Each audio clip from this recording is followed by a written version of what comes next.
നമസ്തേ. നമസ്തേ. Double barrel പ്രേക്ഷകർക്ക് സ്വാഗതം. ഒരു പുതിയ എപ്പിസോഡ്. ഞങ്ങളുടെ വീഡിയോകൾ നിങ്ങൾക്ക് ഇഷ്ടപ്പെടുന്നുണ്ട് എന്ന് കരുതുന്നു. ഞങ്ങളുടെ വീഡിയോകൾ ലൈക്ക് ചെയ്യുക, ഷെയർ ചെയ്യുക, ഞങ്ങളുടെ ചാനൽ സബ്സ്ക്രൈബ് ചെയ്ത് ഞങ്ങളെ പ്രോത്സാഹിപ്പിക്കുക. ഇന്ന് ഡബിൾ ബാരൽ ഒരു പ്രത്യേക ഒരു വിഷയത്തിലാണ് ചർച്ച. അമിത ലാഭം കൊയ്യുന്ന പ്രൈവറ്റ് ഹോസ്പിറ്റലുകൾ, അതാണ് ഇവിടെ ഇന്നത്തെ തീം. ആദ്യമേ പറയട്ടെ, ഇത് നല്ല സേവനം ചെയ്യുന്ന, നിസ്വാർത്ഥ സേവനം ചെയ്യുന്ന ഹോസ്പിറ്റലുകളെയോ ഡോക്ടർമാരെയോ കരുതേച്ചു കാണിക്കാനുള്ള ഒരു ശ്രമം അല്ല.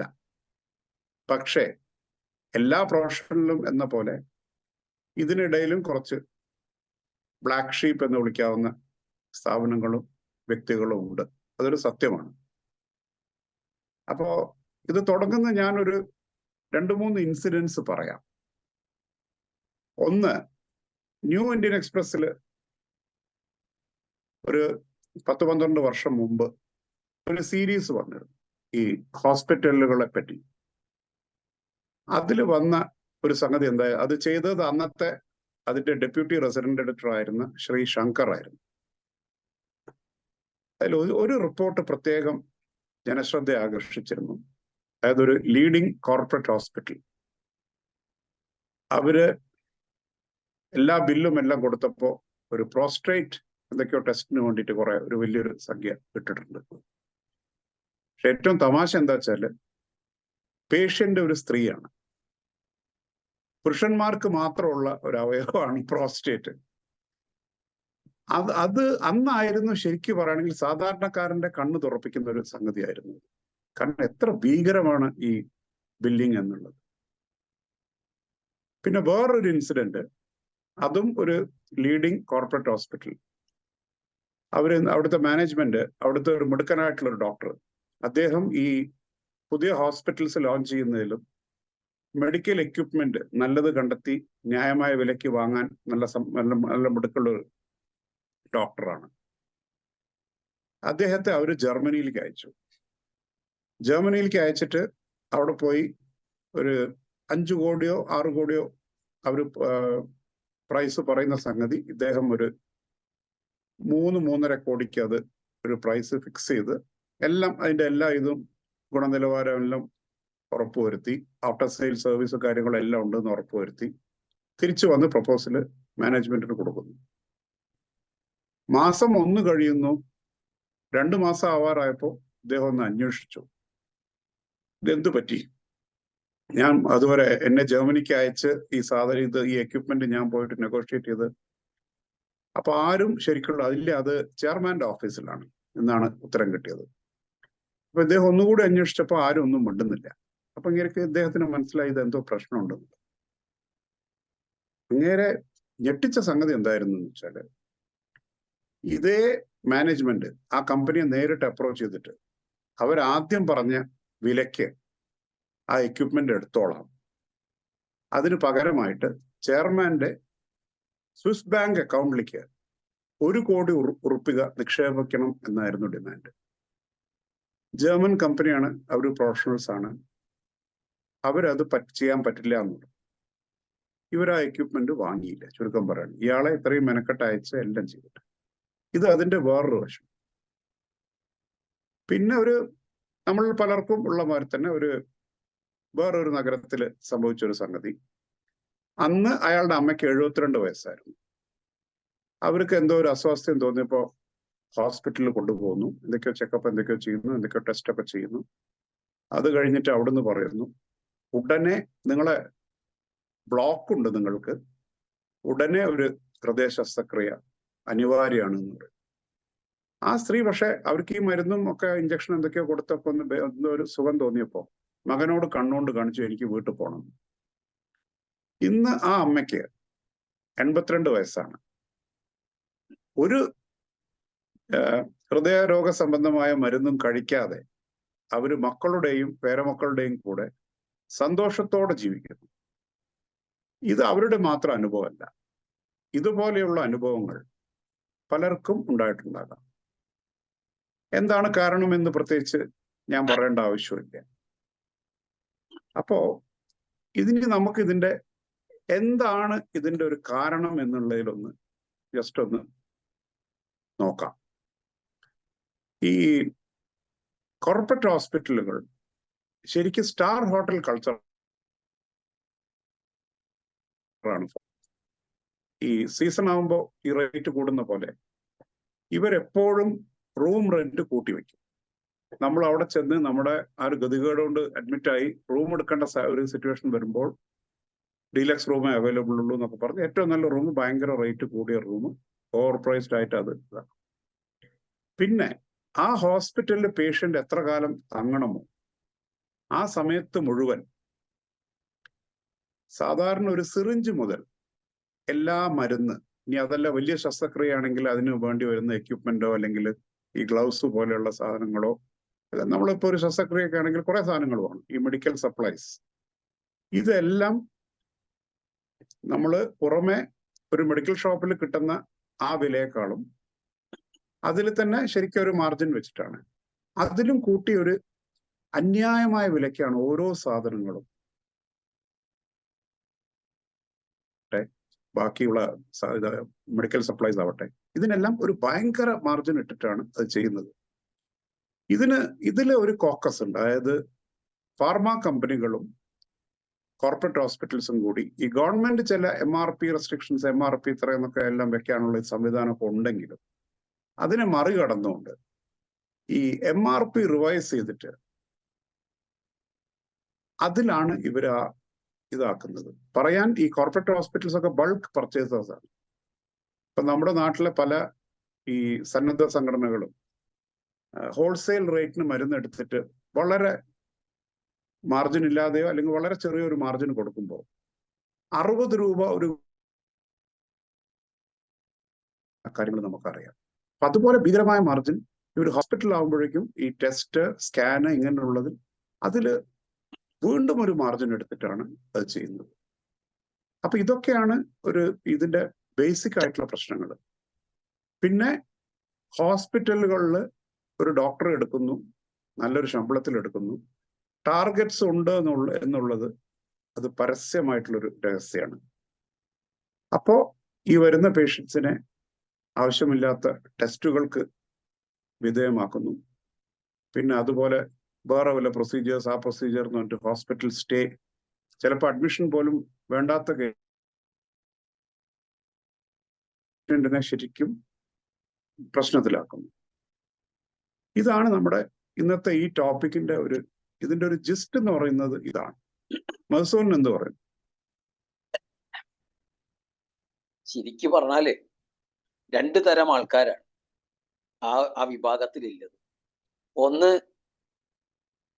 തികച്ചും ദൈവികമായിട്ട് ഈ തൊഴിലിനെ കണ്ടുകൊണ്ട് അതിൽ മുഴുകി ജീവിക്കുന്ന ഒരുപാട് പേരുണ്ട്. അവരെ നമുക്ക് ആദ്യം നമസ്തേ എന്നും അവരോടൊരു നമസ്കാരം തന്നെ പറയണം.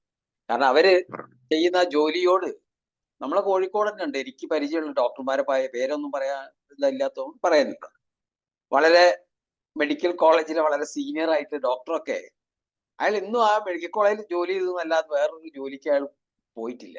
പുറമേ നിന്ന് അയാളെ വിളിച്ചിട്ട് വരെ പോയിട്ടില്ല. കാരണം അയാൾക്ക് അതിലൊരു ദൈവികമായിട്ടാണ് കാണുന്നത്. അത് സത്യമാണല്ലോ. നമ്മളൊരു ഡോക്ടറെ അടുത്ത് പോകുമ്പോൾ ആ ഡോക്ടറെ നമ്മളൊരു ഭഗവാനായിട്ട് കണ്ടിട്ട് തന്നെയാ പോകുന്നത്.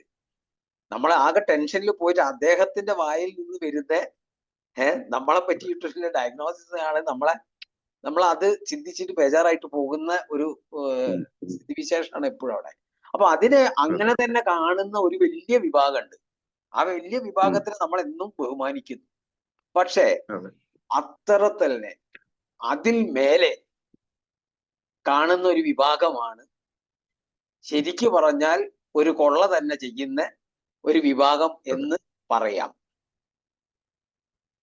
വലിയ സമുച്ചയങ്ങൾ കെട്ടിയുണ്ടാക്കുക, ബാങ്ക് ലോണും മറ്റു കാര്യങ്ങളും വാങ്ങി വലിയൊരു ബിൽഡിങ്ങുകൾ ഇങ്ങനെ കെട്ടിയുണ്ടാക്കിയിട്ട് അതിൻ്റെ അകത്ത് നാട്ടിലുള്ള എല്ലാ ഡിപ്പാർട്ട്മെന്റുകളും ആരംഭിക്കുക, അതിലേക്ക് വലിയ വലിയ ഡോക്ടേഴ്സിനെ പണം കൊടുത്ത് അവരെ അതിന്റെ പണം മോഹിപ്പിച്ച് കൊണ്ടുവന്ന് അവിടെ ഇരുത്തുക. എന്നിട്ട് അവർക്ക് തന്നെ മാസത്തിലെ ഒരു ടാർഗറ്റ് കൊടുക്കുകയാണ്, നിങ്ങൾ ഇത്ര ഉണ്ടാക്കണം. അപ്പൊ അവൻ ഇപ്പൊ ഒരു ഹാർട്ടിന്റെ ഡോക്ടർ ആണെങ്കിൽ അയാൾക്ക് അതിന്റെ ആൻജിയോഗ്രാം, ആൻജിയോപ്ലാസ്റ്റ്, അങ്ങനെയല്ലേ, അതിൽ മേലെ എന്തൊക്കെ ചെയ്യാൻ പറ്റുമോ അതിന്റെ ഒരു യൂണിറ്റ് തന്നെ അവർക്ക് കൊടുക്കുകയാണ്. ആ യൂണിറ്റിലേക്ക് ഇത്ര ലക്ഷം റുപ്യ മാസം ഉണ്ടാക്കണം. ഇതിന്റെ ബാങ്ക് ലോണ്, അവിടുത്തെ ശമ്പളം, കാര്യങ്ങളൊക്കെ കൊടുത്തു കഴിഞ്ഞാൽ ഇതിന്റെ മുതലാളിക്ക് എന്ത് കിട്ടും എന്നുള്ളതാണ് അവരുടെ നോട്ടം. Purely A business. ആ കച്ചവടം എന്നുള്ള ആ ഒരു ചിന്താഗതിയോട് കൂടി മാത്രമാണ് ഈ കച്ചവടം അവർ ചെയ്യുന്നത്. ഇപ്പൊ സ്കാനിങ് ചെയ്യണമെങ്കിൽ അവർക്ക് സ്കാനിങ്ങിന്റെ മിഷന് ബാങ്ക് ലോണിലേക്ക് ഒരു ദിവസം എത്ര രൂപ ലോണിലേക്ക് പോകണം എന്നുണ്ടോ അത്രയും രൂപ അവിടെയുള്ള ഡോക്ടേഴ്സ് കളക്ട് ചെയ്തോളണം. അതിന് അവർക്കും കമ്മീഷൻ കിട്ടുന്നുണ്ട്, അവർക്ക് അതിൽ കമ്മീഷൻ പോകുന്നു. ഇതൊക്കെ ഇത് നമ്മൾ കണ്ണുകൊണ്ട് കണ്ടതാണ്, കമ്മീഷൻ കവറിലിട്ട് കൊടുക്കുന്നത്. നമ്മളൊക്കെ അറിയുന്ന ആൾക്കാരെല്ലാം അത് ചെയ്യുന്ന, ജോലി ചെയ്യുന്ന ആൾക്കാരെയൊക്കെ നമുക്കറിയാം. അപ്പൊ അവരൊക്കെ കൊടുക്കുന്നത് നമ്മൾ കണ്ടിട്ടുണ്ട്. ഈ ഫീൽഡിലുള്ള ആൾക്കാരൊക്കെ നമുക്ക് കുറെ പരിചയം ഉണ്ടല്ലോ. അപ്പൊ നമ്മൾ ഇതൊക്കെ നേരിട്ട് കണ്ടതാണ്. അപ്പൊ ഇല്ലാന്നൊന്നും ആർക്കും പറയാൻ പറ്റില്ല. അപ്പൊ ഒരു സേവന മേഖലയാണ്. ശരി, ആരോഗ്യം എന്നുള്ളത് ഒരു സേവന മേഖലയെ കംപ്ലീറ്റ് ആയിട്ട് കമേഴ്ഷ്യലൈസ്ഡ് ആയിപ്പോയി. എങ്ങനെ നിങ്ങൾ ആ കൗണ്ടറിലേക്ക് കയറി ചെല്ലുമ്പോ നിങ്ങൾ എങ്ങനെ കൊല്ലണം എന്നാണ് അവർ ചിന്തിക്കുന്നത്. കൊല്ലണം എന്ന് മീൻസ് സാമ്പത്തികമായിട്ട്, ശാരീരികമായിട്ടല്ല.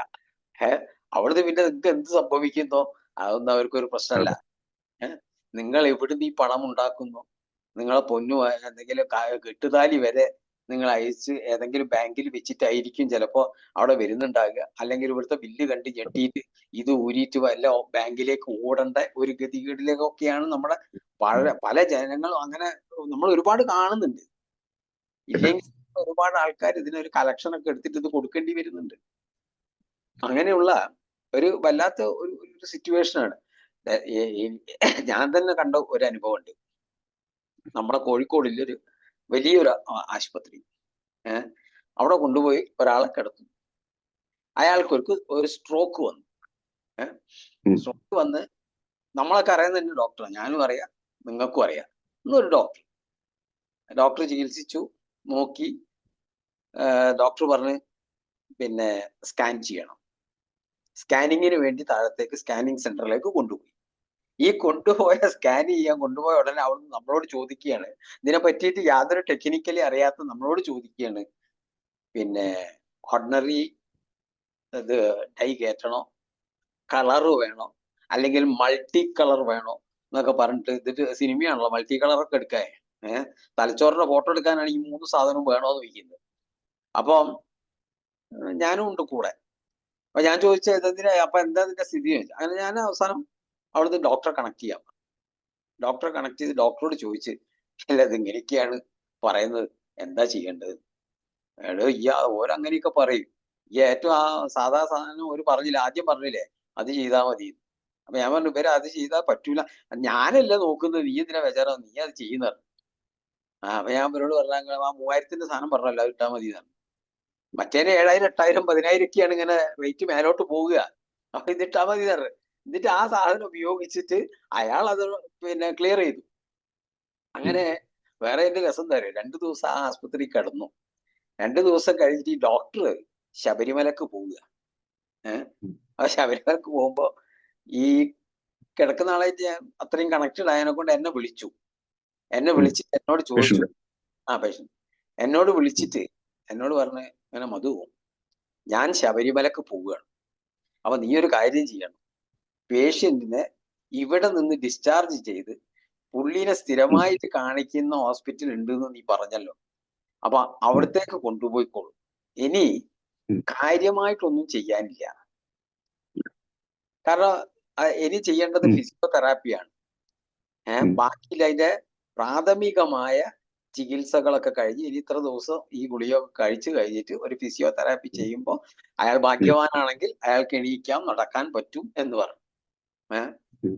ശരി എന്ന് പറഞ്ഞ് നമ്മളൊക്കെ തന്നെ പരിചയമില്ല വേറെ ഡോക്ടറെ കാറൊക്കെ വരുത്തി നമ്മൾ അവിടുന്ന് മറ്റു പറഞ്ഞ ആശുപത്രിയിലേക്ക് കൊണ്ടുപോയി. ആ ആശുപത്രിയിൽ നിന്ന് ഒരു വലിയ തമാശയാണ്. ആശുപത്രി കൊണ്ടുപോയി അവിടുത്തെ ന്യൂറോ ഡോക്ടറെ കാണിച്ചു. ആ ഹോസ്പിറ്റലില് സ്കാനിങ് അവർക്ക് ആ സ്കാനിങ് ഇല്ല. അപ്പൊ അവിടുത്തെ ഈ ഡോക്ടർ എഴുതുകയാണ് ഉടനടി സ്കാൻ ചെയ്യണം, രാവിലെ സ്കാൻ ചെയ്യണമെന്ന് എഴുതിയപ്പോ തന്നെ തന്ന്. അപ്പൊ ഞാന് അവിടെ ഉണ്ട്. പിന്നെ ആംബുലൻസ് വിളിക്കാൻ വേണ്ടി ഞാനും ഇങ്ങോട്ട് ഓടുക. അപ്പൊ ഓടുന്ന സമയത്ത് അവിടുത്തെ സീനിയർ ഡോക്ടർ ഇങ്ങോട്ട് വരുന്നു. അപ്പൊ സീനിയർ ഡോക്ടർക്ക് അറിയാം ഇയാൾ ഇവിടെ കിടക്കുന്നത്. അയാൾ അവിടെ കിടക്കുന്ന സീനിയർ ഡോക്ടർക്ക് അറിയാം. അപ്പൊ സീനിയർ ഡോക്ടർ ഉടനെ എന്നെ കണ്ടപ്പോ അവിടെ കാറ് നിർത്തിയിട്ട് വിളിച്ച് എങ്ങോട്ടാ ഓടുന്നത് ചോദിച്ചു. അപ്പൊ അങ്ങനെയാണ് താനൊരു കാര്യം ചെയ്യും, ഇന്ന് എന്റെ റൂമിലേക്ക് പോകാം. അയാളെ റൂമിലേക്ക് പോയി. അപ്പൊ അയാൾ പറയാണ് ഈ സ്കാനിങ് എന്തിനാന്ന് അറിയുള്ളൂ എന്ന് ചോദിച്ചു. മധുവിന് അറിയുമോ ഈ സ്കാനിങ് എന്തിനാന്ന്? അപ്പൊ ഞാൻ പറഞ്ഞു അറിയാം, അത് ജസ്റ്റ് ടേക്കിംഗ് എ ഫോട്ടോ ഇല്ലത് മാറിയുള്ളൂ. അത് നോക്കിയാൽ എവിടെയാ എന്തൊക്കെയാ സംഭവിച്ചതെന്നൊക്കെ അറിയാൻ പറ്റൂ, അല്ലാണ്ട് it is not a treatment എന്നുള്ളത് അറിയുമോന്ന് ചോദിച്ചു. സാധാരണ ഇതൊരു ട്രീറ്റ്മെന്റ് ആണെന്ന് വിചാരിച്ചിട്ടാണ് പല ആൾക്കാരും, ഇത് കൊല്ലങ്ങൾ കുറെ മുമ്പാണ്, ഇന്ന് സ്കാനിങ് ഒക്കെ വന്നിട്ടുള്ളൂ. ആൾക്കാർ വിചാരം സ്കാൻ ചെയ്ത സൂക്കട് മാറുന്നു. അതൊന്നും അല്ല, ഇത് ഇങ്ങനെയാണ് ഇതിൽ സംഭവിക്കുന്നത്. അപ്പൊ അതുകൊണ്ട് സ്കാനൊന്നും ചെയ്തിട്ട് വലിയ കാര്യമൊന്നുമില്ല, താൻ മിണ്ടാണ്ട് നിൽക്കോളൂ, ഞാൻ ഒന്ന് നോക്കട്ടെ. എന്നിട്ട് അപ്പൊ ഞാൻ പറഞ്ഞ ആ ഡോക്ടർ അങ്ങനെ അയാളോട് ഇരിക്കട്ടെ, അയാൾ ഈസ് മൈ ജൂനിയർ ആണ്. എന്നിട്ട് ഇയാള് വന്നിട്ട് പേഷ്യന്റിനെ നോക്കി. പേഷ്യന്റിനെ നോക്കിയിട്ട് എന്നോട് റൂമിലേക്ക് വരാൻ പറഞ്ഞു പേഷ്യന്റ് ഇപ്പൊ കുഴപ്പമൊന്നുമില്ല, ഈ സ്കാനും ചെയ്യണ്ട, ഒന്നും ചെയ്യണ്ട. പക്ഷെ കുഴപ്പമൊന്നുമില്ലെങ്കിലും ആ പേഷ്യന്റ് ജീവിച്ചിരിക്കുന്ന കാര്യം സംശയം. അതുകൊണ്ട് ഈ സ്കാനിങ്ങും കാര്യം കാരണം കോംപ്ലിക്കേറ്റഡ് ആയിട്ടുണ്ട്, മറ്റേ ഡോക്ടർ പറഞ്ഞ മാതിരി അല്ല, സംഗതി ഇങ്ങനെയാണ്, കുറച്ച് കോംപ്ലിക്കേറ്റഡ് ആണ്, അയാൾ മരിക്കും എന്നുള്ളത് എന്നോട് തുറന്നു പറഞ്ഞു. ഞാൻ പറഞ്ഞു ഓക്കെ. അപ്പൊ ഒരു കാര്യം വരെ പറഞ്ഞു, എല്ലാ വീട്ടുകാരെ വേണമെങ്കിൽ അറിയിച്ചോളാം. ആ ഡോക്ടർ ചികിത്സ കഴിഞ്ഞ് ഇങ്ങോട്ട് മാറ്റുന്നതിന്റെ ഇടയിൽ സംഭവിച്ച കുഴപ്പമാണ്. അപ്പൊ അയാൾ പറഞ്ഞു ഇങ്ങനെ പിന്നെ ഇത് ചെയ്തോളൂ. അപ്പൊ ആ ഡോക്ടറെ പറ്റി ഞാൻ പറയുന്നത് എന്താ വെച്ചാല്, അയാൾക്ക് ഒരു സ്കാനിങ്ങും വേണ്ട, അയാളെ കണ്ണായിരുന്നു സ്കാനിങ്. അയാൾ ജസ്റ്റ് വന്ന് ഒന്ന് പൾസ് അതൊക്കെ പിടിച്ചു നോക്കി, അവിടെ ഇവിടെയും കണ്ണൊക്കെ തുറന്ന് പിടിച്ചു നോക്കിയപ്പോ അയാൾക്ക് അത് പറയാൻ പറ്റി. ആലോചിച്ച് നോക്കണം, ഇയാൾക്ക് ആദ്യം ഒരു സ്ട്രോക്ക് വന്നതാണ്, ഇയാൾ ചികിത്സിച്ചതുമാണ്, അന്ന് എണീച്ച് നടന്നതുമാണ്, സെക്കൻഡ് ടൈമാണ്. ആദ്യത്തെ സ്ട്രോക്കിന് അയാള് അത് വന്നു, അയാൾ സുഖമായിട്ട് എണീച്ച് നടന്ന് എല്ലാ കാര്യങ്ങളൊക്കെ ചെയ്ത ആളാണ്. അപ്പൊ അത് കഴിഞ്ഞിട്ട് രണ്ടാമത് പെട്ടെന്ന് ഒരു ദിവസം ആണ് രാത്രി വരികയാണ്, അപ്പോഴാണ് ഇതൊക്കെ സംഭവിക്കുന്നത്.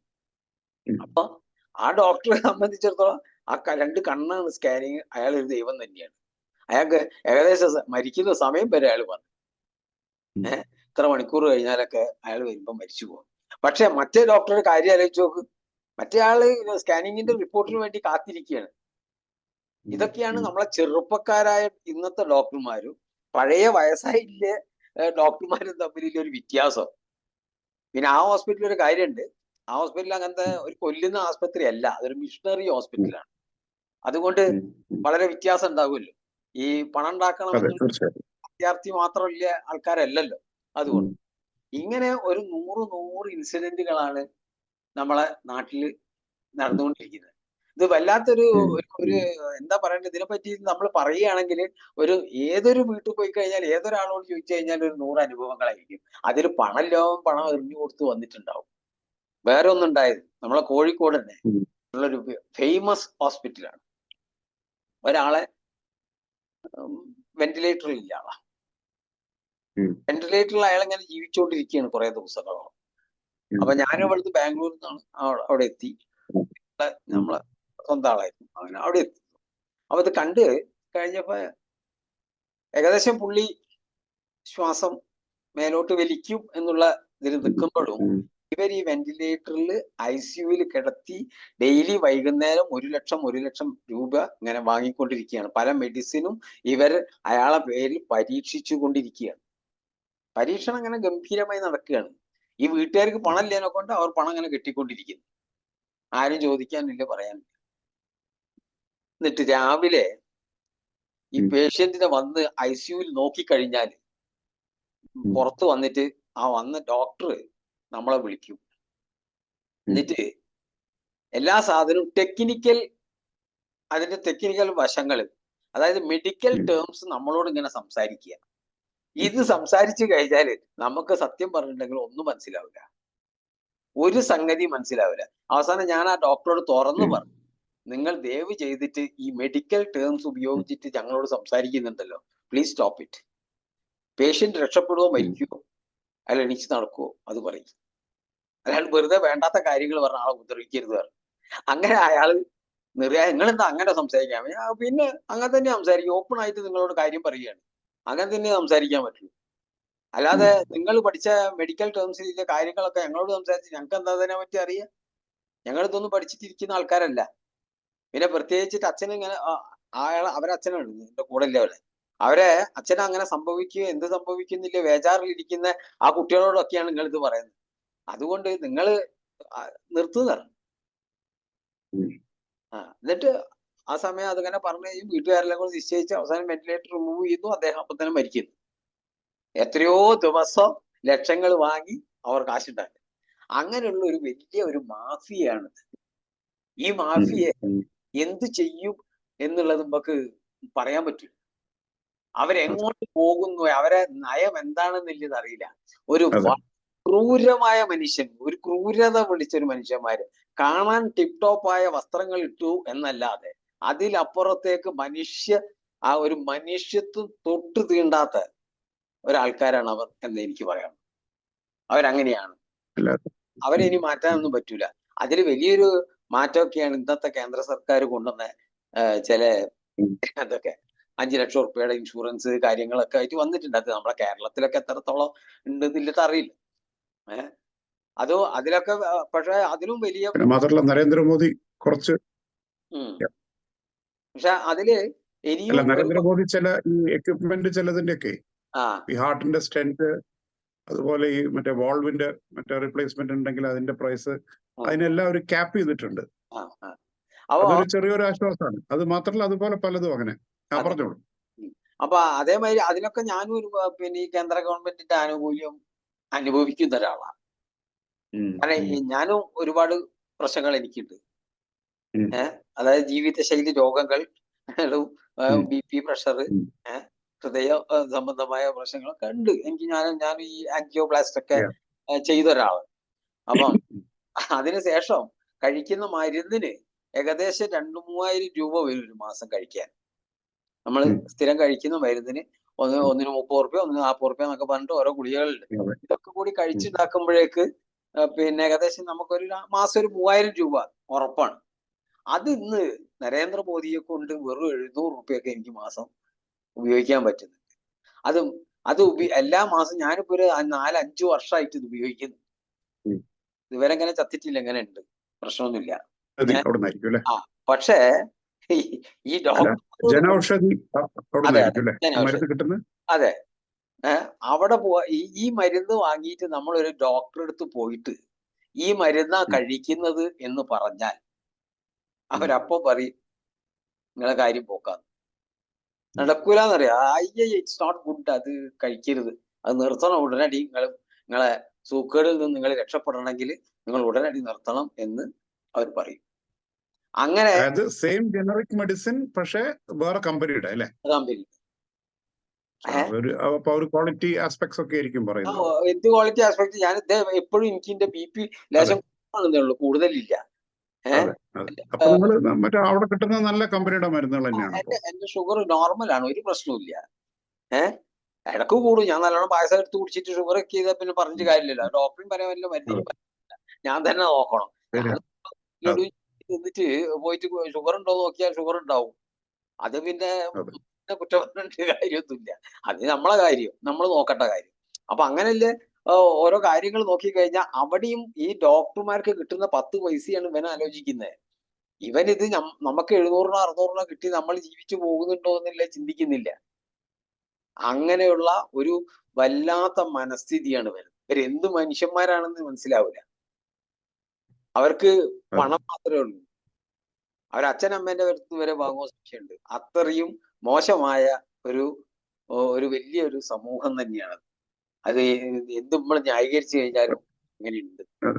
അതൊക്കെയാണ് നമ്മൾ അതിൽ. പക്ഷെ ഡോക്ടർമാരെ മാത്രം പറയരുത്, ഈ ഹോസ്പിറ്റൽ മാനേജ്മെന്റ്സിന് ഇതൊരു വലിയ റോൾ ഉണ്ട്. മാനേജ്മെന്റ്. പക്ഷെ അവിടെയൊക്കെ വർക്ക് ചെയ്ത ഡോക്ടർമാർക്ക് ഇതിലൊക്കെ ഒന്ന് അല്ല പക്ഷെ എന്താ വെച്ചാൽ അവർക്ക് ആ ഒരു ഇതുണ്ട്. അതന്നെ അതൊരു വിഷയം. അപ്പൊ അതുകൊണ്ട് ഇതിനൊക്കെ കുറെയൊക്കെ ഡോക്ടർമാർ ഒരു മനുഷ്യത്വ ഇതായിട്ട് തന്നെ നിൽക്കണം എന്ന് എനിക്കൊരു അഭ്യർത്ഥനയാണ്. മനുഷ്യന്മാർ ഒരു കഷ്ടപ്പാടിൽ നിന്ന് അതിൽ നിന്ന് രക്ഷിക്കണം. ആശുപത്രിക്ക് ഒരു ദിവസം ഒരാൾക്ക് പോയി കിടക്കേണ്ടി വന്നാൽ അതിന്റെ ഒരു ഗതികേട് ചില്ലറയല്ല. അപ്പൊ അതിൽ നിന്ന് പാവപ്പെട്ടവർ രക്ഷപ്പെടാൻ വേണ്ടിയിട്ട് അവരെ കൂടെ കുറച്ചൊക്കെ നിൽക്കണം എന്ന് ഈ വീഡിയോയിലൂടെ ഞാനൊന്ന് അഭ്യർത്ഥിക്കുക തന്നെയാണ്. ഓരോ കാര്യം പിടിച്ച് അഭ്യർത്ഥിക്കുക തന്നെയാണ്. കാരണം ജനങ്ങളെ ഉപദ്രവിക്കരുത് ദൈവീകരിച്ചെന്നുള്ളത്. അതേമാതിരി പ്രധാനമന്ത്രി ഈ സാധനമൊക്കെ എല്ലാവർക്കും ഇപ്പൊ എനിക്ക് കിട്ടൂല. അത് ഈ നമ്മൾ കുറച്ച് ക്ലോസിൽ വൈറ്റ് ഷർട്ടും പാൻറ് ഇട്ടു അതിനെ കൊണ്ടില്ലാറാണ് ഇപ്പൊ അത്. കാരണം നമുക്ക് കിട്ടൂല, നമ്മള് താഴത്തിന്റെ ആൾക്കാരൊക്കെ കിട്ടും. അങ്ങനെയൊക്കെ ഉണ്ട്. അപ്പൊ അത് കുറച്ചും കൂടി ലിബറൽ ആക്കിയാൽ കുറച്ചും കൂടി നല്ലതായിരിക്കും. തീർച്ചയായിട്ടും വരും, കൊടുക്കേണ്ടതാണ്.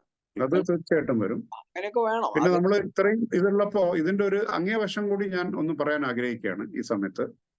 അതായത് ഈ വെല്ലൂരില് ഒരു ഹോസ്പിറ്റൽ വന്നിട്ടുണ്ട്. ആയിക്കോട്ടെ, ഇത് പറഞ്ഞിട്ട് അവസാനിപ്പിക്കാം. വെല്ലൂരിൽ ഒരു പുതിയൊരു ഹോസ്പിറ്റൽ വന്നിട്ടുണ്ട്. അവർക്ക് വേണമെങ്കിൽ ഒരു ഈ മറ്റേ പബ്ലിക് ലിമിറ്റഡ് ആയിട്ട് ഒക്കെ വരായിരുന്നു. പക്ഷെ അവരതൊരു ഫാമിലി ട്രസ്റ്റ് ആയിട്ട് വെച്ചിട്ട് ആ ഹോസ്പിറ്റലിന് ഒരു സിഇഒ ഇല്ല. അത്യാവശ്യം വലിയ ഹോസ്പിറ്റൽ, മോസ്റ്റ് മോഡേൺ ഫെസിലിറ്റീസ് ഒക്കെ ഉള്ള. അതിന്റെ മറ്റേ ഡോക്ടർ തന്നെയാണ് അതിന്റെ എക്സിക്യൂട്ടീവ് ഡയറക്ടർ. എല്ലാ മറ്റേ ലേറ്റസ്റ്റ് ഫെസിലിറ്റീസും ഉണ്ട്. ചാർജിങ് ഇല്ല, റീസണബിൾ ആയിട്ടുള്ള ഒരു ചാർജിന് അവിടെ ട്രീറ്റ്മെന്റ് ഏറ്റവും നല്ല, നമുക്ക് കിട്ടാവുന്ന ഏറ്റവും നല്ല ട്രീറ്റ്മെന്റ് തരുന്നു. പിന്നെ അത് കൂടാതെ ഈ ഹോസ്പിറ്റൽ അക്വയർഡ് ഇൻഫെക്ഷൻസിനെ പറ്റിയൊക്കെ നല്ല ബോധം അവിടുത്തെ സ്റ്റാഫിനെയൊക്കെ നല്ലോണം ബോധവൽക്കരിച്ചിട്ടുണ്ട്. അതുകൊണ്ട് അതൊരു ആസ്പെക്ട്. ഈ ഹോസ്പിറ്റൽ അക്വയർഡ് ഇൻഫെക്ഷൻസ് വലിയൊരു പ്രശ്നമാണ്. അപ്പൊ അതുപോലെ ഡോക്ടർമാരുടെ ഇടയിൽ നിന്ന് തന്നെ ചിലർ ഇതിനു വേണ്ടി മുന്നോട്ട് ഇറങ്ങും എന്ന് നമുക്ക് പ്രതീക്ഷിക്കാം. ഈ എപ്പിസോഡ് നമ്മുടെ സമയം ഇവിടെ അവസാനിക്കുന്നു. വീണ്ടും ഒരിക്കൽ കൂടി ഞങ്ങളുടെ വീഡിയോകൾ ലൈക്ക് ചെയ്യണം, ഷെയർ ചെയ്യണം, ഞങ്ങളുടെ ചാനൽ സബ്സ്ക്രൈബ് ചെയ്യണം എന്ന് പറഞ്ഞുകൊണ്ട് ഈ എപ്പിസോഡ് ഇവിടെ അവസാനിക്കുന്നു. സബ്സ്ക്രൈബ് ചെയ്ത് ആ ബെൽ ബട്ടൺ കൂടി ഒന്ന് അമർത്തണം. അത് വേണം, തീർച്ചയായിട്ടും വേണം. ബെൽ ബട്ടൺ അമർത്തന്നെ വേണം, എന്നാലേ സബ്സ്ക്രൈബ് ആവുള്ളൂ എന്നുകൂടി അഭ്യർത്ഥിക്കാം. അതെ.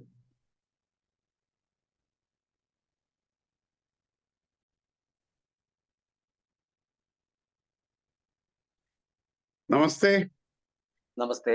ഡബിൾ ബാരൽ പ്രേക്ഷകർക്ക് സ്വാഗതം. ഒരു പുതിയ എപ്പിസോഡ്. ഞങ്ങളുടെ വീഡിയോകൾ നിങ്ങൾക്ക് ഇഷ്ടപ്പെടുന്നുണ്ട് എന്ന് കരുതുന്നു. ഞങ്ങളുടെ വീഡിയോകൾ ലൈക്ക് ചെയ്യുക, ഷെയർ ചെയ്യുക, ഞങ്ങളുടെ ചാനൽ സബ്സ്ക്രൈബ് ചെയ്ത് ഞങ്ങളെ പ്രോത്സാഹിപ്പിക്കുക. ഇന്ന് ഡബിൾ ബാരൽ ഒരു പ്രത്യേക ഒരു വിഷയത്തിലാണ് ചർച്ച. അമിത ലാഭം കൊയ്യുന്ന പ്രൈവറ്റ് ഹോസ്പിറ്റലുകൾ. അതാണ് ഇവിടെ ഇന്നത്തെ തീം. ആദ്യമേ പറയട്ടെ, ഇത് നല്ല സേവനം ചെയ്യുന്ന, നിസ്വാർത്ഥ സേവനം ചെയ്യുന്ന ഹോസ്പിറ്റലുകളെയോ ഡോക്ടർമാരെയോ കരുതേച്ചു കാണിക്കാനുള്ള ഒരു ശ്രമം അല്ല. പക്ഷേ എല്ലാ പ്രൊഫഷനിലും എന്ന പോലെ ഇതിനിടയിലും കുറച്ച് ബ്ലാക്ക് ഷീപ്പ് എന്ന് വിളിക്കാവുന്ന സ്ഥാപനങ്ങളും വ്യക്തികളും ഉണ്ട്. അതൊരു സത്യമാണ്. അപ്പോ ഇത് തുടങ്ങുന്ന ഞാനൊരു 2-3 ഇൻസിഡൻസ് പറയാം. ഒന്ന്, ന്യൂ ഇന്ത്യൻ എക്സ്പ്രസ്സിൽ ഒരു 10-12 വർഷം മുമ്പ് ഒരു സീരീസ് വന്നിരുന്നു ഈ ഹോസ്പിറ്റലുകളെ പറ്റി.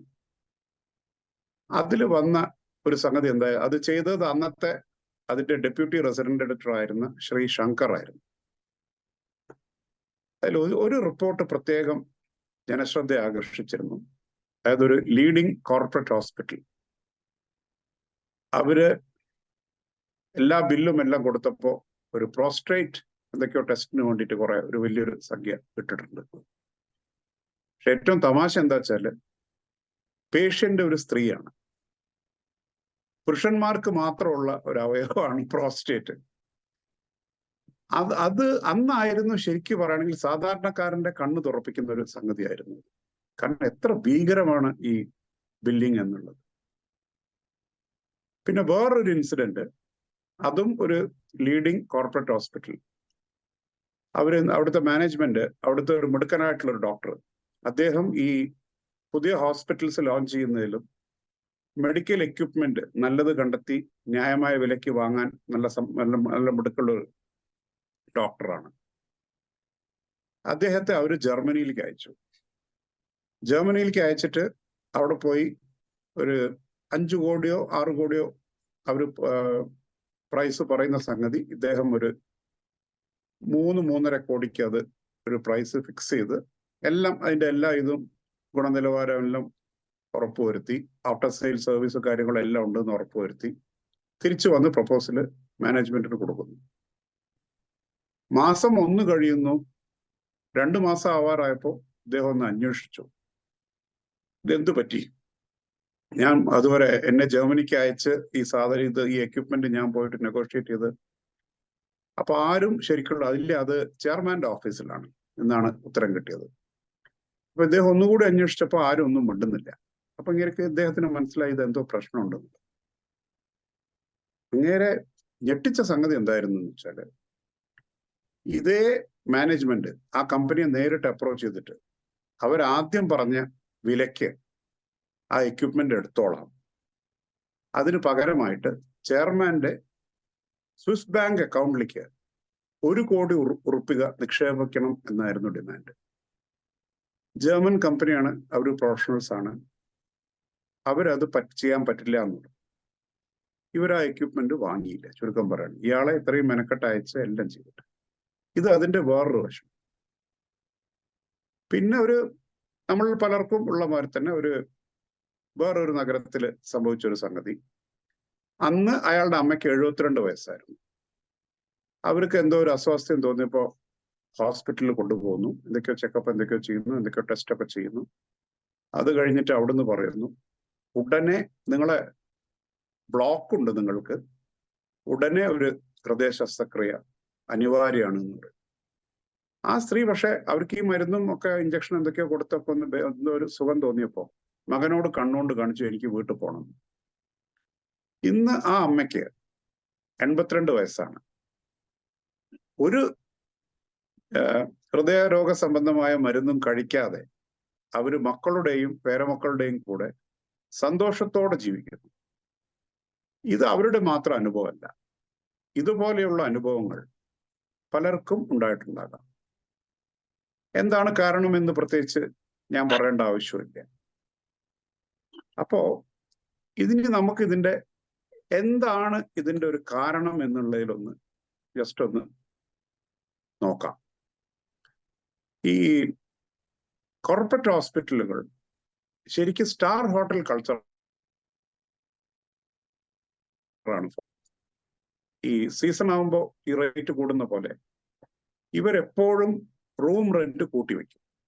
നമ്മൾ അവിടെ ചെന്ന് നമ്മുടെ ആ ഒരു ഗതികേട് കൊണ്ട് അഡ്മിറ്റായി റൂം എടുക്കേണ്ട ഒരു സിറ്റുവേഷൻ വരുമ്പോൾ ഡീലക്സ് റൂമേ അവൈലബിൾ ഉള്ളൂ എന്നൊക്കെ പറഞ്ഞ് ഏറ്റവും നല്ല റൂം, ഭയങ്കര റേറ്റ് കൂടിയ റൂം, ഓവർ പ്രൈസ്ഡ് ആയിട്ട് അത് ഇതാണ്. പിന്നെ ആ ഹോസ്പിറ്റലിൽ പേഷ്യന്റ് എത്ര കാലം തങ്ങണമോ ആ സമയത്ത് മുഴുവൻ സാധാരണ ഒരു സിറിഞ്ച് മുതൽ എല്ലാ മരുന്ന്, ഇനി അതല്ല വലിയ ശസ്ത്രക്രിയ ആണെങ്കിൽ അതിന് വേണ്ടി വരുന്ന എക്യുപ്മെന്റോ അല്ലെങ്കിൽ ഈ ഗ്ലൗസ് പോലെയുള്ള സാധനങ്ങളോ, നമ്മളിപ്പോൾ ഒരു ശസ്ത്രക്രിയൊക്കെ ആണെങ്കിൽ കുറെ സാധനങ്ങൾ വേണം, ഈ മെഡിക്കൽ സപ്ലൈസ്, ഇതെല്ലാം നമ്മൾ പുറമെ ഒരു മെഡിക്കൽ ഷോപ്പിൽ കിട്ടുന്ന ആ വിലയേക്കാളും അതിൽ തന്നെ ശരിക്കും ഒരു മാർജിൻ വെച്ചിട്ടാണ്, അതിലും കൂട്ടി ഒരു അന്യായമായ വിലയ്ക്കാണ് ഓരോ സാധനങ്ങളും ബാക്കിയുള്ള മെഡിക്കൽ സപ്ലൈസ് ആവട്ടെ, ഇതിനെല്ലാം ഒരു ഭയങ്കര മാർജിൻ ഇട്ടിട്ടാണ് അത് ചെയ്യുന്നത്.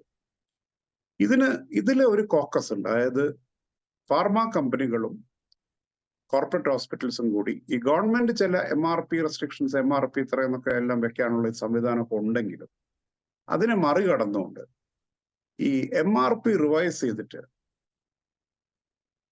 അതിലാണ് ഇവർ ഇതാക്കുന്നത്. പറയാൻ ഈ കോർപ്പറേറ്റ് ഹോസ്പിറ്റൽസ് ഒക്കെ ബൾക്ക് പർച്ചേസേഴ്സ് ആണ്. ഇപ്പൊ നമ്മുടെ നാട്ടിലെ പല ഈ സന്നദ്ധ സംഘടനകളും ഹോൾസെയിൽ റേറ്റിന് മരുന്ന് എടുത്തിട്ട് വളരെ മാർജിൻ ഇല്ലാതെയോ അല്ലെങ്കിൽ വളരെ ചെറിയൊരു മാർജിൻ കൊടുക്കുമ്പോൾ 60 രൂപ ഒരു കാര്യങ്ങൾ നമുക്കറിയാം. അപ്പൊ അതുപോലെ ഭീകരമായ മാർജിൻ ഈ ഒരു ഹോസ്പിറ്റൽ ആകുമ്പോഴേക്കും ഈ ടെസ്റ്റ്, സ്കാന് ഇങ്ങനെയുള്ളതിൽ അതിൽ വീണ്ടും ഒരു മാർജിൻ എടുത്തിട്ടാണ് അത് ചെയ്യുന്നത്. അപ്പൊ ഇതൊക്കെയാണ് ഇതിന്റെ ബേസിക് ആയിട്ടുള്ള പ്രശ്നങ്ങൾ. പിന്നെ ഹോസ്പിറ്റലുകളിൽ ഒരു ഡോക്ടറെ എടുക്കുന്നു, നല്ലൊരു ശമ്പളത്തിൽ എടുക്കുന്നു, ടാർഗറ്റ്സ് ഉണ്ട് എന്നുള്ളത് അത് പരസ്യമായിട്ടുള്ളൊരു രഹസ്യമാണ്.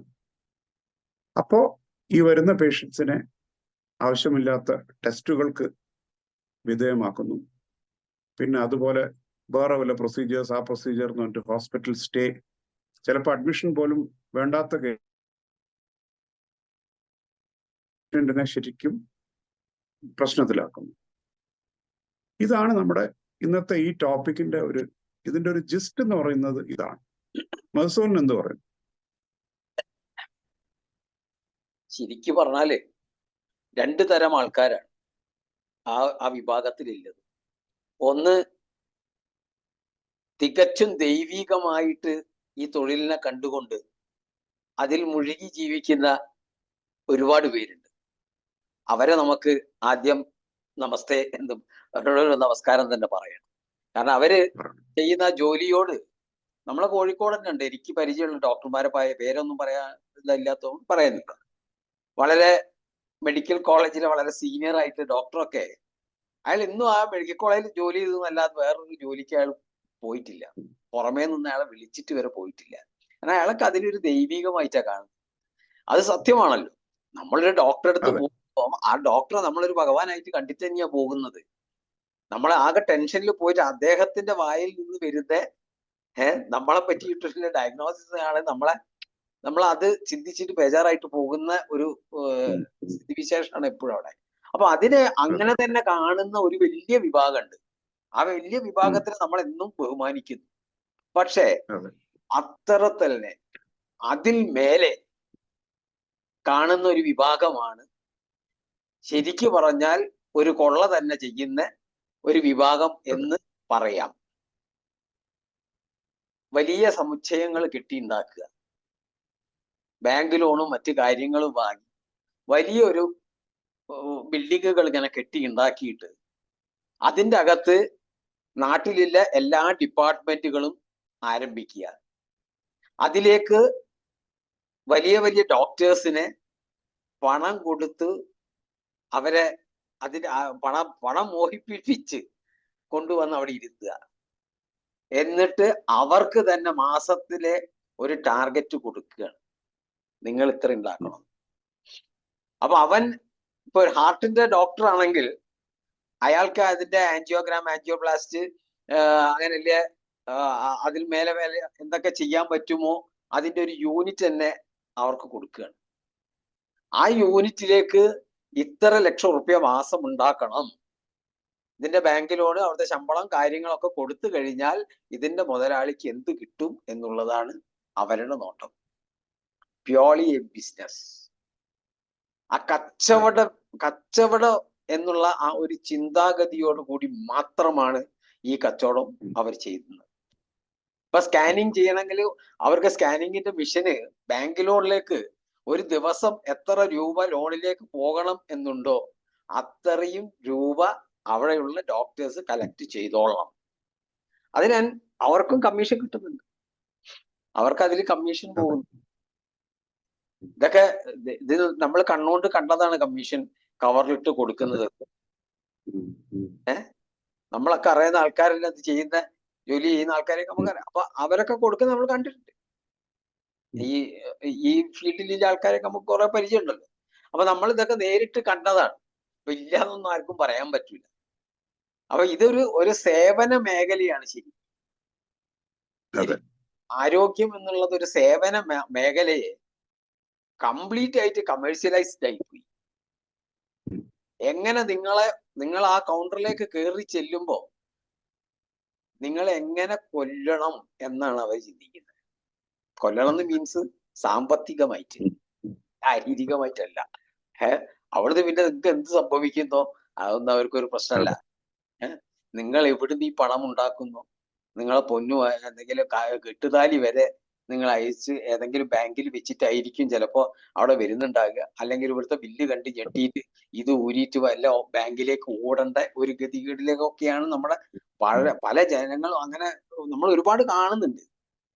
ഇല്ലെങ്കിൽ ഒരുപാട് ആൾക്കാർ ഇതിനൊരു കളക്ഷൻ ഒക്കെ എടുത്തിട്ട് ഇത് കൊടുക്കേണ്ടി വരുന്നുണ്ട്. അങ്ങനെയുള്ള ഒരു വല്ലാത്ത ഒരു സിറ്റുവേഷനാണ്. ഞാൻ തന്നെ കണ്ട ഒരു അനുഭവം ഉണ്ട്. നമ്മുടെ കോഴിക്കോടിൽ ഒരു വലിയൊരു ആശുപത്രി, അവിടെ കൊണ്ടുപോയി ഒരാളെ കിടത്തും. അയാൾക്ക് ഒരു സ്ട്രോക്ക് വന്നു. സ്ട്രോക്ക് വന്ന് നമ്മളൊക്കെ അറിയുന്ന തന്നെ ഡോക്ടറാണ്, ഞാനും അറിയാം, നിങ്ങൾക്കും അറിയാം. ഇന്നൊരു ഡോക്ടർ ചികിത്സിച്ചു, നോക്കി. ഡോക്ടർ പറഞ്ഞ് പിന്നെ സ്കാൻ ചെയ്യണം. സ്കാനിങ്ങിന് വേണ്ടി താഴത്തേക്ക് സ്കാനിങ് സെന്ററിലേക്ക് കൊണ്ടുപോയി. ഈ സ്കാൻ ചെയ്യാൻ കൊണ്ടുപോയ ഉടനെ അവിടുന്ന് നമ്മളോട് ചോദിക്കുകയാണ്, ഇതിനെ പറ്റിയിട്ട് യാതൊരു ടെക്നിക്കലി അറിയാത്ത നമ്മളോട് ചോദിക്കുകയാണ്, പിന്നെ ഓർഡിനറി ഇത് ഡൈ കയറ്റണോ, കളറ് വേണോ, അല്ലെങ്കിൽ മൾട്ടി കളർ വേണോ എന്നൊക്കെ പറഞ്ഞിട്ട്. ഇതിട്ട് സിനിമയാണല്ലോ മൾട്ടി കളറൊക്കെ എടുക്കാൻ. തലച്ചോറിന്റെ ഫോട്ടോ എടുക്കാനാണ് ഈ 3 സാധനം വേണോന്ന് ചോദിക്കുന്നത്. അപ്പം ഞാനും ഉണ്ട് കൂടെ. അപ്പൊ ഞാൻ ചോദിച്ചത് എന്തിനാ, അപ്പൊ എന്താ ഇതിന്റെ സ്ഥിതി ചോദിച്ചു. അങ്ങനെ ഞാൻ അവസാനം അവിടുന്ന് ഡോക്ടറെ കണക്ട് ചെയ്യാം. ഡോക്ടറെ കണക്ട് ചെയ്ത് ഡോക്ടറോട് ചോദിച്ച്, അല്ല ഇത് ഇങ്ങനെയൊക്കെയാണ് പറയുന്നത്, എന്താ ചെയ്യേണ്ടത്? ഓരങ്ങനെയൊക്കെ പറയും. ഈ ഏറ്റവും ആ സാധാ സാധനം ഒരു പറഞ്ഞില്ല, ആദ്യം പറഞ്ഞില്ലേ അത് ചെയ്താൽ മതി. അപ്പൊ ഞാൻ പറഞ്ഞു, ഇവരെ അത് ചെയ്താൽ പറ്റൂല, ഞാനല്ല നോക്കുന്നത്, നീ എന്തിനാ വിചാരോ, നീ അത് ചെയ്യുന്നത്. അപ്പൊ ഞാൻ ഇവരോട് പറഞ്ഞ ആ 3000-ന്റെ സാധനം പറഞ്ഞല്ലോ അത് ഇട്ടാൽ മതി എന്നാണ്. മറ്റേനെ 7000, 8000, 10000 ഒക്കെയാണ് ഇങ്ങനെ റേറ്റ് മേലോട്ട് പോവുക. അപ്പൊ ഇതിട്ടാ മതി തരണം. എന്നിട്ട് ആ സാധനം ഉപയോഗിച്ചിട്ട് അയാൾ അത് പിന്നെ ക്ലിയർ ചെയ്തു. അങ്ങനെ വേറെ എന്റെ രസം തരും, 2 ദിവസം ആ ആസ്പത്രി കിടന്നു. 2 ദിവസം കഴിഞ്ഞിട്ട് ഈ ഡോക്ടർ ശബരിമലക്ക് പോവുക. ആ ശബരിമലക്ക് പോകുമ്പോ ഈ കിടക്കുന്ന ആളായിട്ട് ഞാൻ അത്രയും കണക്റ്റഡ് ആയതിനെ കൊണ്ട് എന്നെ വിളിച്ചിട്ട് എന്നോട് ചോദിച്ചു, പേഷ്യന്റ് എന്നോട് വിളിച്ചിട്ട് എന്നോട് പറഞ്ഞ്, ഇങ്ങനെ മധു, ഞാൻ ശബരിമലക്ക് പോവുകയാണ്, അപ്പൊ നീ ഒരു കാര്യം ചെയ്യണം, പേഷ്യന്റിനെ ഇവിടെ നിന്ന് ഡിസ്ചാർജ് ചെയ്ത് പുള്ളിനെ സ്ഥിരമായിട്ട് കാണിക്കുന്ന ഹോസ്പിറ്റൽ ഉണ്ട് എന്ന് നീ പറഞ്ഞല്ലോ, അപ്പൊ അവിടത്തേക്ക് കൊണ്ടുപോയിക്കോളൂ. ഇനി കാര്യമായിട്ടൊന്നും ചെയ്യാനില്ല, കാരണം ഇനി ചെയ്യേണ്ടത് ഫിസിയോതെറാപ്പിയാണ്. ബാക്കിയിൽ അതിന്റെ പ്രാഥമികമായ ചികിത്സകളൊക്കെ കഴിഞ്ഞ് ഇനി ഇത്ര ദിവസം ഈ ഗുളികയൊക്കെ കഴിച്ചു കഴിഞ്ഞിട്ട് ഒരു ഫിസിയോതെറാപ്പി ചെയ്യുമ്പോൾ അയാൾ ഭാഗ്യവാനാണെങ്കിൽ അയാൾക്ക് എണീക്കാം, നടക്കാൻ പറ്റും എന്ന് പറഞ്ഞു. ശരി എന്ന് പറഞ്ഞ് നമ്മളൊക്കെ തന്നെ പരിചയമില്ല, വേറെ ഡോക്ടർ കാറൊക്കെ വരുത്തി നമ്മൾ അവിടുന്ന് മറ്റു പറഞ്ഞ ആശുപത്രിയിലേക്ക് കൊണ്ടുപോയി. ആ ആശുപത്രിയിൽ നിന്ന് ഒരു വലിയ തമാശയാണ്. ആശുപത്രി കൊണ്ടുപോയി അവിടുത്തെ ന്യൂറോ ഡോക്ടറെ കാണിച്ചു. ആ ഹോസ്പിറ്റലില് സ്കാനിങ് അവർക്ക് ആ സ്കാനിങ് ഇല്ല. അപ്പൊ അവിടുത്തെ ഈ ഡോക്ടർ എഴുതുകയാണ് ഉടനടി സ്കാൻ ചെയ്യണം, രാവിലെ സ്കാൻ ചെയ്യണമെന്ന് എഴുതിയപ്പോ തന്നെ തന്നെ. ഞാന് അവിടെ ഉണ്ട്, പിന്നെ ആംബുലൻസ് വിളിക്കാൻ വേണ്ടി ഞാനും ഇങ്ങോട്ട് ഓടുക. അപ്പൊ ഓടുന്ന സമയത്ത് അവിടുത്തെ സീനിയർ ഡോക്ടർ ഇങ്ങോട്ട് വരുന്നു. അപ്പൊ സീനിയർ ഡോക്ടർക്ക് അറിയാം ഇയാൾ ഇവിടെ കിടക്കുന്നത്, അയാൾ അവിടെ കിടക്കുന്ന സീനിയർ ഡോക്ടർക്ക് അറിയാം. അപ്പൊ സീനിയർ ഡോക്ടർ ഉടനെ എന്നെ കണ്ടപ്പോ അവിടെ കാറ് നിർത്തിയിട്ട് ചോദിച്ച്, എങ്ങോട്ടാ ഓടുന്നത് ചോദിച്ചു. അപ്പൊ അങ്ങനെയാണ്, താനൊരു കാര്യം ചെയ്യും, ഇന്ന് എന്റെ റൂമിലേക്ക് പോകാം. അയാളെ റൂമിലേക്ക് പോയി. അപ്പൊ അയാൾ പറയാണ്, ഈ സ്കാനിങ് എന്തിനാന്ന് അറിയണോ എന്ന് ചോദിച്ചു. മധുവിന് അറിയുമോ ഈ സ്കാനിങ് എന്തിനാന്ന്? അപ്പൊ ഞാൻ പറഞ്ഞു, അറിയാം, അത് ജസ്റ്റ് ടേക്കിംഗ് എ ഫോട്ടോ ഇല്ലത് മാറിയുള്ളൂ, അത് നോക്കിയാൽ എവിടെയാ എന്തൊക്കെയാ സംഭവിച്ചതെന്നൊക്കെ അറിയാൻ പറ്റൂ, അല്ലാണ്ട് it is not a treatment എന്നുള്ളത് അറിയോന്ന് ചോദിച്ചു. സാധാരണ ഇതൊരു ട്രീറ്റ്മെന്റ് ആണെന്ന് വിചാരിച്ചിട്ടാണ് പല ആൾക്കാരും, ഇത് കൊല്ലങ്ങൾ കുറെ മുമ്പാണ്, ഇന്ന് സ്കാനിങ് ഒക്കെ വന്നിട്ടുള്ളൂ. ആൾക്കാർ വിചാരം ഇത് സ്കാൻ ചെയ്താൽ സൂക്കട് മാറുന്നു, അതൊന്നും അല്ല, ഇത് ഇങ്ങനെയാണ് ഇതിൽ സംഭവിക്കുന്നത്. അപ്പൊ അതുകൊണ്ട് സ്കാനൊന്നും ചെയ്തിട്ട് വലിയ കാര്യമൊന്നുമില്ല, താൻ മിണ്ടാണ്ട് നോക്കോളൂ, ഞാൻ ഒന്ന് നോക്കട്ടെ. എന്നിട്ട് അപ്പൊ ഞാൻ പറഞ്ഞ ആ ഡോക്ടർ അങ്ങനെ അയാളോട് ഇരിക്കട്ടെ, അയാൾ ഈസ് മൈ ജൂനിയർ. എന്നിട്ട് ഇയാള് വന്നിട്ട് പേഷ്യന്റിനെ നോക്കി. പേഷ്യന്റിനെ നോക്കിയിട്ട് എന്നോട് റൂമിലേക്ക് വരാൻ പറഞ്ഞിട്ട് പറഞ്ഞു, പേഷ്യന്റ് ഇപ്പൊ കുഴപ്പമൊന്നുമില്ല, ഈ സ്കാനും ചെയ്യണ്ട, ഒന്നും ചെയ്യണ്ട. പക്ഷെ കുഴപ്പമൊന്നുമില്ലെങ്കിലും ആ പേഷ്യന്റ് ജീവിച്ചിരിക്കുന്ന കാര്യം സംശയം. ശരി. അതുകൊണ്ട് ഈ സ്കാനിങ്ങും കാര്യം കാരണം കോംപ്ലിക്കേറ്റഡ് ആയിട്ടുണ്ട്. മറ്റേ ഡോക്ടർ പറഞ്ഞ മാതിരി അല്ല, സംഗതി ഇങ്ങനെയാണ്, കുറച്ച് കോംപ്ലിക്കേറ്റഡ് ആണ്, അയാൾ മരിക്കും എന്നുള്ളത് എന്നോട് തുറന്നു പറഞ്ഞു. ഞാൻ പറഞ്ഞു ഓക്കെ. അപ്പൊ ഒരു കാര്യം വരെ പറഞ്ഞു, എല്ലാ വീട്ടുകാരെ വേണമെങ്കിൽ അറിയിച്ചോളാം.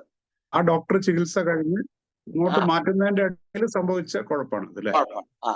അപ്പൊ അയാൾ പറഞ്ഞു ഇങ്ങനെ പിന്നെ ഇത് ചെയ്തോളൂ. അപ്പൊ ആ ഡോക്ടറെ പറ്റി ഞാൻ പറയുന്നത് എന്താ വെച്ചാല്, അയാൾക്ക് ഒരു സ്കാനിങ്ങും വേണ്ട, അയാളെ കണ്ണായിരുന്നു സ്കാനിങ്. അയാൾ ജസ്റ്റ് വന്ന് ഒന്ന് പൾസ് അതൊക്കെ പിടിച്ചു നോക്കി, അവിടെ ഇവിടെയും കണ്ണൊക്കെ തുറന്ന് പിടിച്ചു നോക്കിയപ്പോ അയാൾക്ക് അത് പറയാൻ പറ്റി.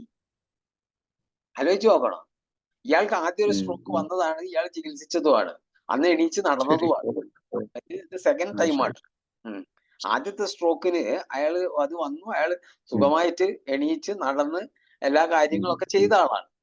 അപ്പൊ അത് കഴിഞ്ഞിട്ട് രണ്ടാമത് പെട്ടെന്ന് ഒരു ദിവസം ആണ് രാത്രി വരികയാണ്. അപ്പോഴാണ് ഇതൊക്കെ സംഭവിക്കുന്നത്. അപ്പൊ ആ ഡോക്ടറെ സംബന്ധിച്ചിടത്തോളം ആ രണ്ട് കണ്ണാണ് സ്കാനിങ്, അയാൾ ഒരു ദൈവം തന്നെയാണ്. അയാൾക്ക് ഏകദേശം മരിക്കുന്ന സമയം വരെ അയാൾ പറഞ്ഞു, ഇത്ര മണിക്കൂർ കഴിഞ്ഞാലൊക്കെ അയാൾ വരുമ്പോ മരിച്ചു പോകും.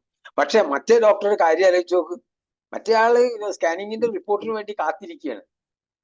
ഇതൊക്കെയാണ് നമ്മളെ ചെറുപ്പക്കാരായ ഇന്നത്തെ ഡോക്ടർമാരും പഴയ വയസ്സായില്ലേ ഡോക്ടർമാരും തമ്മിലുള്ള ഒരു വ്യത്യാസം.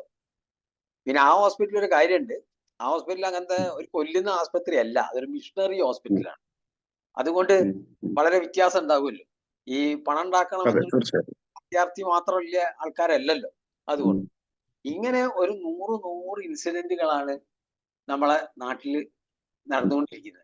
ഇത് വല്ലാത്തൊരു ഒരു എന്താ പറയണ്ടത്, ഇതിനെപ്പറ്റി നമ്മൾ പറയുകയാണെങ്കിൽ ഏതൊരു വീട്ടിൽ പോയി കഴിഞ്ഞാൽ ഏതൊരാളോട് ചോദിച്ചു കഴിഞ്ഞാൽ ഒരു 100 അനുഭവങ്ങളായിരിക്കും. അതിൽ പണം എറിഞ്ഞു കൊടുത്ത് വന്നിട്ടുണ്ടാവും.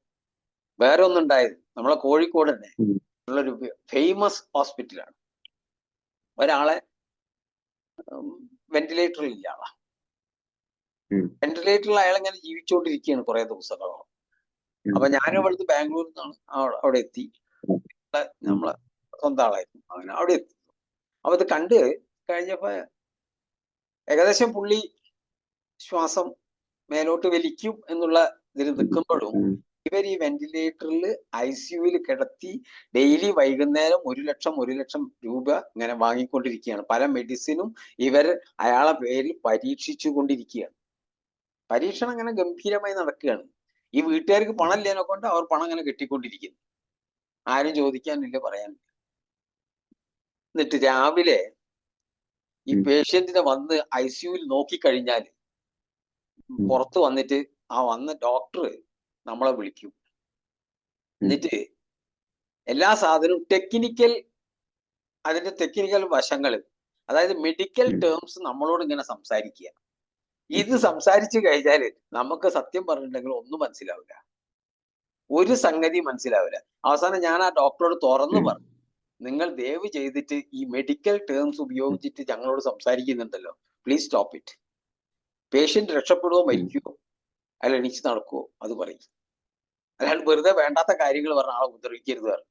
അങ്ങനെ അയാള് നിങ്ങളെന്താ അങ്ങനെ സംസാരിക്കാൻ?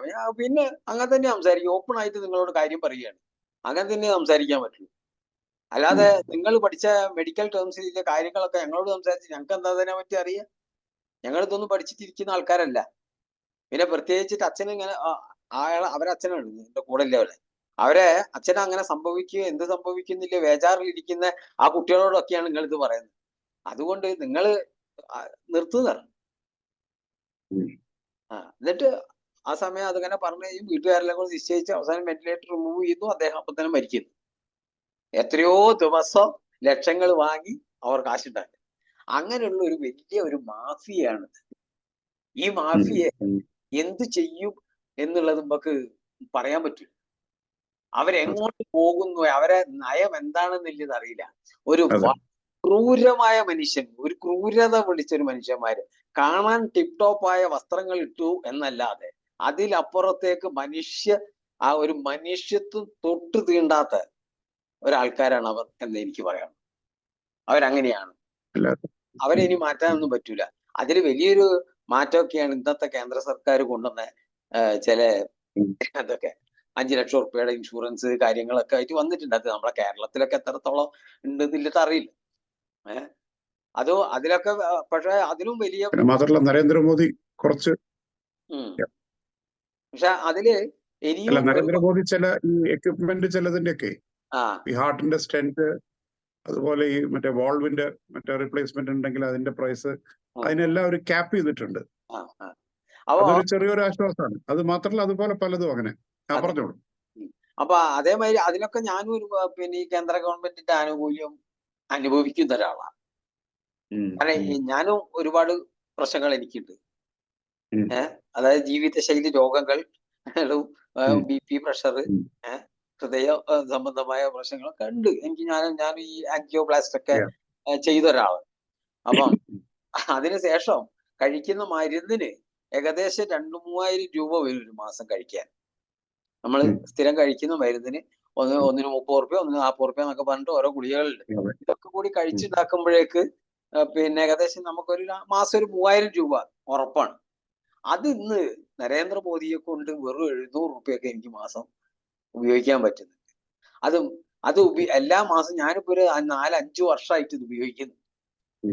ഇതുവരെ എങ്ങനെ ചത്തിട്ടില്ല, എങ്ങനെ ഉണ്ട്, പ്രശ്നമൊന്നുമില്ല. പക്ഷേ ഈ ജനൌഷധി